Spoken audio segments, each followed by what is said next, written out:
Drone mystery that has so many people talking along the East Coast. And we're now hearing about some of these sightings happening in our area as well. Joining us now is John Slaughter. He is the director of the University of Maryland Unmanned Aircraft Systems Research and Operations Center. Thank you so much, John, for joining us. Thank you. So what do you think is going on here, and who do you think is behind all of this? Well, that's a bit of a mystery, isn't it? But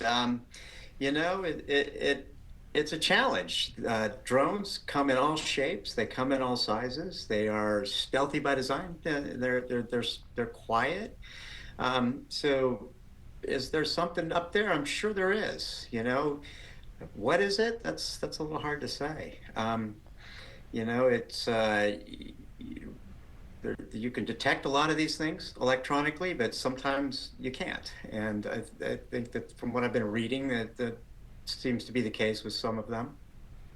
Yeah, and I think what's piquing a lot of interest about this is that these drones that are in question, they're described as commercial grade drones capable of staying in the air for hours.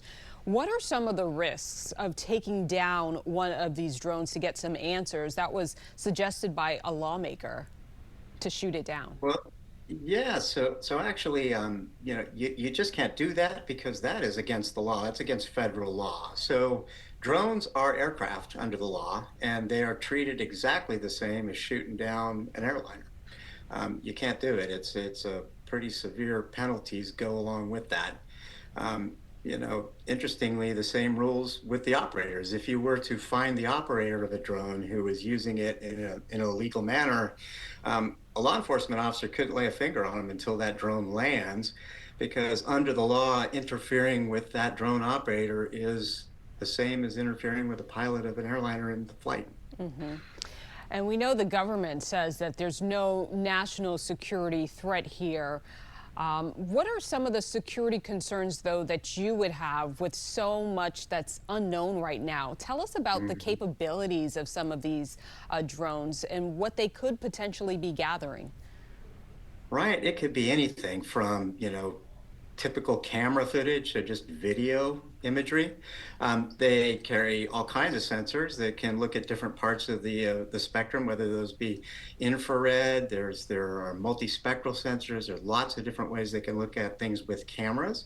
But even more, concerning in many ways is the ability to put antennas up in the air and listen to electronics and to potentially break into systems or listen to systems. And all of those are potential security threats from these systems. How urgent do you think this matter is in terms of getting to the bottom of it? I guess my gut tells me, and this is my opinion, that we probably have federal agencies between the Department of Defense, the FBI, other three-letter agencies that have I'm going to guess they have a pretty fair idea of what's going on here if they don't know exactly. And they're not doing anything about it because of those laws I mentioned. And they have also made a judgment that whatever's going on is not such a risk to the public that it justifies taking the risk of shooting something down or damaging it. All right, John Slaughter, University of Maryland. I'm sure we will be talking again. Thank you so much for your time. Okay, you're welcome.